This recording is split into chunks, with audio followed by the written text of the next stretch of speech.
Please আমাকে kiss করবেন না। কেন করব না? তোকে আজকে অনেক আদর করব। না না প্লিজ, আপনি এমনটা করবেন না, আমাদের তো বিয়ে হয়নি। বিয়ের পর তো সবটা করবই, কিন্তু এখনো তোকে অনেক বেশি আদর করব। না না, আমি কোনো অবৈধ সম্পর্ক চাই না, প্লিজ। আপনি আমাকে স্পর্শ করবেন না প্লিজ। আপনি এমন কেন করছেন? তোকে অনেক বোঝানোর চেষ্টা করেছি, কিন্তু তুই বুঝিসনি, তাই এখন তোকে জোর করে আদর করব। আমি কি অন্যায় করেছি যে আপনি আমার সাথে এমনটা করছেন, আমাকে এখানে তুলে এনেছেন? তুই কিছুই করিসনি, কিন্তু আমাকে ভালোবাসিস না কেন? আজকে আমি জোর করে ভালোবাসাটা আদায় করে নিব। জোর করে কিন্তু ভালোবাসাটা হয় না, শুধু দেহের চাহিদাটা মেটানো যায়, সেটা আপনি খুব ভালো করেই জানেন। তুই আমাকে যা বলার বল, তারপর আমি শুধু তোকেই ভালোবাসি আর তোকে বউ হিসেবে চাই। আমি তো আপনাকে ভালোবাসি না, আর আপনি সবটা জোর করেই করতে যাচ্ছেন। প্লিজ ছেড়ে দিন না আমায়, এমনটা করবেন না। আজকের কোনো ছাড়াছাড়ি নেই। তোকে অনেক বোঝানোর চেষ্টা করেছি, আর তুই আমার কথাটা বোঝার চেষ্টাই করিস না। ইভেন আজকে 2টা বছর যাবত আমি তোকে পাগলের মতো ভালোবাসি। তোর সব অপমান অবহেলা সহ্য করে নিয়েছি, তুই বোঝার চেষ্টাই করিস না। আমি আপনাকে ভালোবাসি না, আপনি কেন বুঝতে চাইছেন না? সত্যিকারে ভালোবাসি তো, এজন্য ভালোবাসিস না, তাই না? কেউ যদি তোর শরীরটাকে ভালোবাসতো আর এই শরীরটাকে নোংরা করে দিত, তাহলে তার মায়ায় পড়তি। 2 দিন পর ঠিকই কোনো নেশাখোরের সাথে রিলেশনে যাবি আর নিজেকে নোংরা করে ফেলবে। কিন্তু আমার পবিত্র ভালোবাসাটাকে তোর কাছে তুচ্ছ মনে হচ্ছে, তাই না? আপনার ভালোবাসাটা যদি পবিত্র হতো, তাহলে আপনি আমাকে অবৈধভাবে স্পর্শ করতে পারতেন না। আপনি আসলে একটা নোংরা মানুষ। আমি তোকে পবিত্রভাবেই ভালোবাসতে চেয়েছিলাম, তাই এত ভালোবাসার পরও তোকে প্রপোজ না করে বাসায় বিয়ের প্রপোজাল পাঠিয়েছিলাম, কিন্তু তুই সেটা রিজেক্ট করে দিয়েছিস। তারপর যখন প্রপোজ করলাম, তুই আমাকে সবার সামনে অপমান করেছিস। 2টা বছর তুই আমাকে ইগনোর করেছিস। এটা কি তোর জন্য অন্যায় ছিল না? তার উপর এখন বলছিস অপবিত্রভাবে তোকে ভালোবাসতে চাইছি।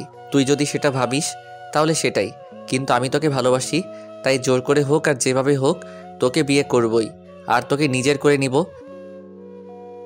আজকে তোকে আমি এমনভাবে আদর করব যার জন্য তুই আমাকে ছাড়া অন্য কাউকে বিয়ে করতে পারবি না। এরপর তুই আমাকে ভালোবাসিস না বাসিস তাতে আমার আফসোস নেই, বিয়ে না করলেও আফসোস নেই। আজকে তোর সাথে রাগ করে সবটা করব। এত ভালোবাসার পরও যখন তুই সেটা বুঝতে পারলি না, এটা আমার ব্যর্থতা। আমি তোকে বোঝাতেই পারিনি, তাই আজকে আর কোনো ছাড়াছাড়ি হচ্ছে না। প্লিজ আপনি আমার এত বড় সর্বনাশ করবেন না প্লিজ। আমি কারোর সামনে মুখ দেখাতে পারবো না। আপনি কেন আমার সাথে এমন করছেন? সর্বনাশ না, আজকে তোকে ভালোবেসে আদর করব, অনেক বেশি আদর করব, যেটা তোর কাছে সর্বনাশ মনে হচ্ছে। আর কি বলছিস? আমি তোর সাথে কেন এমন করছি? এত কিছুর পরও যদি বুঝতে না পারিস তাহলে সেটা তোর দুর্ভাগ্য। প্লিজ আমার সাথে এমনটা করবেন না প্লিজ, তাহলে আমি কাউকে মুখ দেখাতে পারবো না, সবাই আমায় ধর্ষিতা বলবে। এর জন্য তো সলিউশন আছে। তোকে আদর করার পর তুই আমাকে স্বামী হিসেবে মেনে নিবি, বিয়ে করে নিবি, তাহলেই তো আর কেউ বলতে পারবে না। কিন্তু আমি তো আপনাকে ভালোবাসি না, তারপরে আপনি কেন এমন করছেন? প্লিজ এমন কিছু করবেন না। ভালোবাসলেই যে তাকে বিয়ে করতে হবে তা তো নয়, অ্যারেঞ্জ ম্যারেজ করেও তো বিয়ে করা যায়। আর আমি তোকে ভালোবাসি তাতেই অনেক। তোর আমাকে ভালোবাসতে হবে না, আমি তোকে নিজের মতো করে ভালোবেসে নিব। যে ভালোবাসা এত নোংরামি, আমি সেই ভালোবাসা চাই না। প্লিজ আমায় ছেড়ে দিন। বললাম না আজকে তোর কোনো কথাই আমি শুনবো না। অনেক বোঝানোর চেষ্টা করেছি, কিন্তু তুই বুঝিসনি, তাই আজকে কিছু বুঝতে চাই না। আমি শুধু আজকে তোকে ভালোবাসবো। তুই চুপচাপ থাক, আমাকে আদর করতে দে, একদম বাধা দিবি না, তাহলে কিন্তু আমাকে জোর করে সবটা করতে হবে। আপনি তো সেটাই করছেন, এমনটা না যে আমার ইচ্ছেতে সবটা করেছেন। প্লিজ এরকম একটা শাস্তি আমাকে দিবেন না। আমি তাহলে বাসায় গিয়ে সবটা বলে দিব, তখন আপনাকে জেলে যেতে হবে। যা হবার হবে, পরে দেখা যাবে। আমি আজকে কিছুতেই তোকে ছাড়ছি না। আজকে তোকে ভালোবেসে পরিপূর্ণ না করে দিয়ে আমি শান্ত হব না। আজকে তোর নেশা আমার মাথায় চেপে বসেছে। তুই কেন আমাকে ভালোবাসিস না? আমার কি নেই? আমি বাজে ছেলে? কোনো নেশা করি? অন্য কোনো মেয়ের পেছনে পড়ে যাচ্ছি, অন্য কাউকে ভালোবাসি, যার জন্য তুমি আমাকে ভালোবাসিস না? আমার মধ্যে কোনো বাজে নেশা নেই। কেউ বলতে পারবে না আমাকে কখনো বাজে কাজ করতে দেখেছে। তাহলে তুই আমাকে কেন ভালোবাসতে পারবি না? নাকি আমার চেহারা খারাপ বা যে কোনো অভ্যাস আছে বলো? না না, আপনি অনেক ভালো, প্লিজ তারপরেও এমন করবেন না আপনি, প্লিজ এমনটা করতে হয় না। আমি জানি আপনি আমার সাথে এমন কিছুই করবেন না, তাই না? আপনি আমাকে শুধু ভয় দেখাচ্ছেন, তাই না? বলেন। আমি তো বলছি আমি আপনাকে ভালোবাসি না। ব্যাস, আর কোনো কথা নয়। আমি যেটা বলছি সেটাই। আমি তোকে এখন আদর করব। সব স্বইচ্ছায় দিবি নাকি আমাকে সবটা জোর করেই করে নিতে হবে? করবেন না, তাহলে তো আমি কারোর সামনে মুখ দেখাতেই পারবো না, সবাই আমায় ধর্ষিতা বলবে। তুই আমার বউ হয়ে যাবি, তাহলে এবার তোকে ধর্ষিতা বলতে পারবে না। স্বামী স্ত্রীর মাঝে কোনো ধর্ষণ হয় না, যেটা হয় সেটা ভালোবাসা। আর তুই আমার সাথে থাকতে থাকতে ভালোবাসাটা একটা সময় হয়ে যাবে। অ্যারেঞ্জ ম্যারেজে কিন্তু ভালোবাসা থাকে না, তারপরও মানুষ বিয়ে করে। বিয়ের পর ঠিকই ভালোবাসা হয়ে যায়। আজকে আমি তোকে আগে ভালোবাসবো, তারপর বিয়ে করে নিব। এখন তুই যদি না চাস বিয়ে করতে, তাহলে সেটা তোর পার্সোনাল বিষয়। এমনিতেই তোর উপর আমার প্রচণ্ড রাগ জমে আছে, তাই আমি তোকে বিয়ে না করলেও আমার সমস্যা নেই, সেটা তোর ইচ্ছা। রিয়াজ কথাটা বলেই তুষির কাছে এগিয়ে গেল। তারপর যখনই ওকে নিজের কাছে টেনে নিতে যাবে, তখন তুষি রিয়াজকে ধাক্কা দিয়ে ফেলে দিতে গেলে রিয়াজ ওকে ঠাস করে একটা থাপ্পড় মেরে দিল। টাল সামলাতে না পেরে বিছানার উপর পড়ে গেল। রিয়াজ তুষির কাছে যেতে গেলে ও পেঁচাতে লাগলো। এবার রিয়াজ জোর করে তুষিকে কাছে টেনে নেয়। আসলাম তারপর ওকে বিছানার সাথে দুই হাতে শক্ত করে চেপে ধরল। তুষি রিয়াজের কাছ থেকে ছোটার জন্য ছটফট করছে, কিন্তু রিয়াজের শক্তির কাছে পেরে উঠছে না। একটা সময় রিয়াজ রাগী কণ্ঠে বলতে লাগলো, আজকে তোকে অনেক ভালোবাসবো। রাগ করে হলেও তোকে ভালোবেসে পরিপূর্ণ করে দিব। বুঝতে পারবি আমার ভালোবাসাটা কতটা গভীর ছিল, কিন্তু তুই এতদিন সেটা বুঝিসনি। তুষি কিছু বলে ওঠার আগেই রিয়াজ ওর ঠোঁটজোড়া বন্ধ করে নিল আর পাগলের মতো কিস করতে লাগলো। তুষি রিয়াজকে ছাড়ানোর জন্য ওর ঠোঁটে কামড় বসিয়ে দিল। তখন রিয়াজ আরও রেগে গিয়ে নিজেও তুষির ঠোঁটে কামড় বসিয়ে দিল। তারপর একটা সময় ওর ঠোঁটজোড়া ছেড়ে দিয়ে ওর ঘাড়ে আর গলায় নাক ঘষতে লাগলো। রিয়াজের কাছে এতটাই অস্বস্তি লাগছিল যেটা রিয়াজকে বোঝাতে পারবে না। তারপর ও রিয়াজকে ছাড়ানোর বৃথা চেষ্টা করলো। রিয়াজ রাগের মাথায় ওর ঘাড়ে আর গলায় কিসের জায়গায় কামড় বসলো, যার জন্য তুষির চোখ দিয়ে আপনা আপনি পানি পড়তে লাগলো। তুষি রিয়াজের স্পর্শগুলো সহ্য করতে পারছে না, কারণ ও শুধু ঠোঁটের স্পর্শ নয়, সাথে কামড়গুলোও বসিয়ে দিচ্ছে, যার জন্য তুষির শরীরটা যেন ছিঁড়ে যাচ্ছে। একটা সময় তুষির জোরে কান্না করে উঠল। তখন রিয়াজ আবারও ওর ঠোঁটের সাথে ঠোঁটগুলো মিলিয়ে দিয়ে তারপর ওদের শরীরে একটা চাদর দিয়ে ঢেকে দিয়ে তুষিকে ভালোবাসায় ভরিয়ে দিতে লাগলো। রিয়াজের আদর করা হয়ে গেলে ও তুষির বুকের উপর শুয়ে পড়ে। তুষি আবারও ফুপিয়ে কান্না করে যাচ্ছে। ও পারছিল না রিয়াজকে নিচের উপর থেকে সরিয়ে দিতে, আর এখন সরিয়ে দিয়েই বা কি লাভ হবে, কারণ যা ক্ষতি হবার সেটা হয়েই গেছে। তুষি কোনো কথা বলছে না, চুপচাপ পড়ে আছে। এবার রিয়াজ তুষির মুখের দিকে তাকালো, তারপর নিজেই ফুপিয়ে কান্না করে উঠল। আর তুষি মুখের দুই পাশে হাত দিয়ে সারা মুখে কিস করতে লাগলো। কেন বুঝিস না আমি তোকে কতটা ভালোবাসি? তোকে আমি বোঝাতে পারলাম না, তোকে জীবনের চাইতেও বেশি ভালোবেসেছিলাম। আর তুই আমার ভালোবাসাটার মূল্য দিলি না। এমনভাবে আমাকে সবার সামনে অপমান আর অবহেলা করলি, যার জন্য রাগ করে আমাকে এমন একটা কাজ করতে হলো। আমি জানি তুই অন্য একটা ছেলেকে পছন্দ করতি, যেন ওকে ভালো না বেসে ফেলিস, তার জন্য এরকম একটা কাজ করলাম। এরপর তুই আর অন্য কাউকে নিয়ে ভাবতে পারবি না, আর এসব জানাজানি হলে কেউ ভালোবাসবে না। এখন তোর হাতে একটাই অপশন, তুই শুধু আমাকে ভালোবাসবি আর আমাকে বিয়ে করে নিবি। এখন বাকিটা তোর হাতে। আমি চাইনি তোকে এমনভাবে আদর করতে, কিন্তু দেখ, আমার ভালোবাসাটা তোর কাছে এতটাই তুচ্ছ ছিল যে বারবার তোর কাছে বিয়ের প্রস্তাব পাঠানোর পরও তুই আমার আব্বু আম্মুকে অপমান করেছিস। আমি অনেক বুঝেছি তোকে, কিন্তু তারপরও তুই বুঝিসনি। আব্বু আম্মুকে যেদিন ছোট করে কথা বলেছিস, সেদিন আমার কাছে অনেক বেশি খারাপ লেগেছে, তাই আজকে জোর করে তোর সাথে এরকম একটা কাজ করলাম। এর থেকে তো আমাকে মেরে ফেলেও পারতেন, আমি আর কোনো অভিযোগ করতে পারতাম না। তারপরে আপনি আমাকে এমন করে নোংরা কেন করলেন? তোকে মেরে ফেললে তো আমার ভালোবাসাটাই শেষ হয়ে যেত। তার থেকে না হয় এমনভাবে শাস্তি দিলাম যার জন্য তুই আমাকে ছাড়া অন্য কারো কথা ভাবতে পারবি না।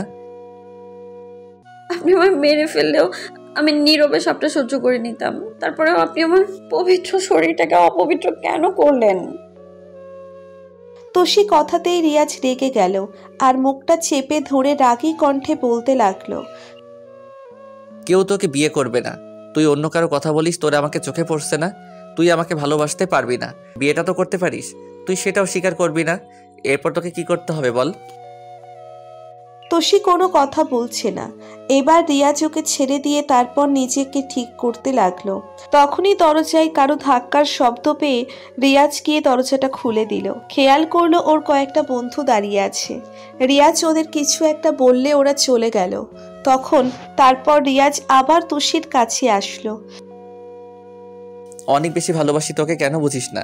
তোর কাজের জন্য আজ তোর সাথে এমনটা হলো। তোকে নিজের করে পাওয়ার জন্য এত বড় একটা ভুল আমাকে করতেই হলো। তারপরও সবটা মেনে নিতে চাইছিস না। এরপর কি করলে মেনে নিবি বল আমাকে? নাকি আমি মরে গেলে হয়তো তুই বিশ্বাস করবি, তাই না? তাহলে সেটাই করব।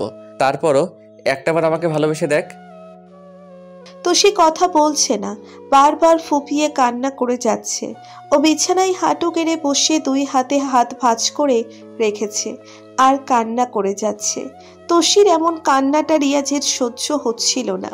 তখনও গিয়ে তোষির পাগুলো জড়িয়ে ধরল আর বলতে লাগলো, একটাবার আমাকে বিয়ে করে নে দেখ। আমি এরপরও তোকে বিয়ে করতে চাইছি।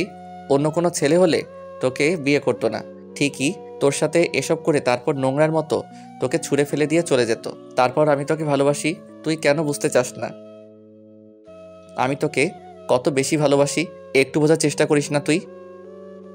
আপনি আমার সাথে যেটা করলেন, এরপর আপনাকে অনেক শাস্তি পেতে হবে।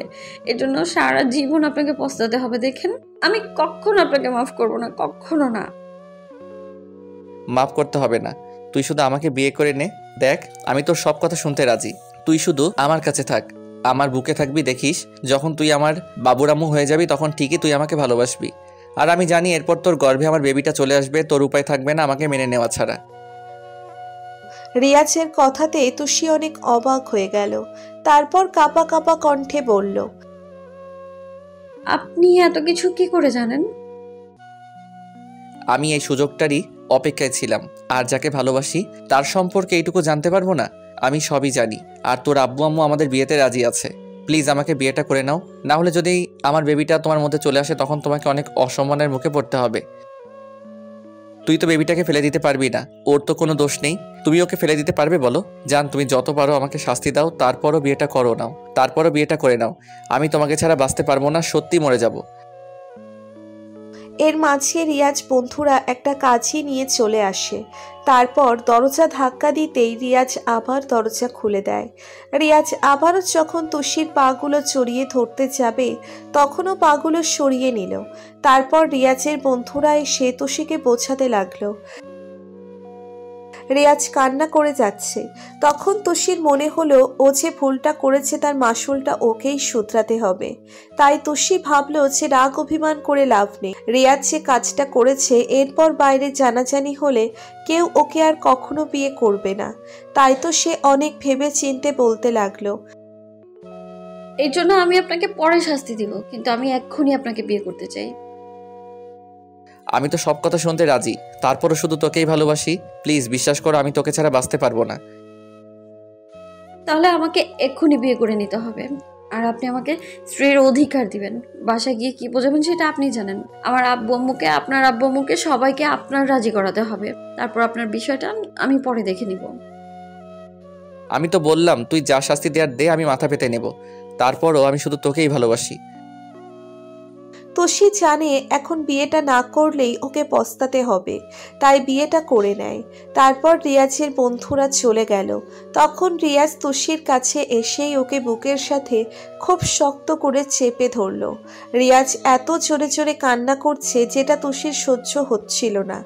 তারপরও না চাইতেও ভাবতে লাগলো রিয়াজ এখন ওর স্বামী, তাহলে ওকে কষ্ট দিয়েই বা লাভ কি?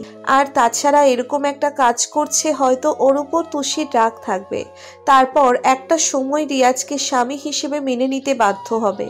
তোষিও এবার কেমন রিয়াজকে শক্ত করে জড়িয়ে ধরে বলতে লাগলো, ভয় পাবেন না, আমি আপনাকে কোনো কষ্ট দেব না।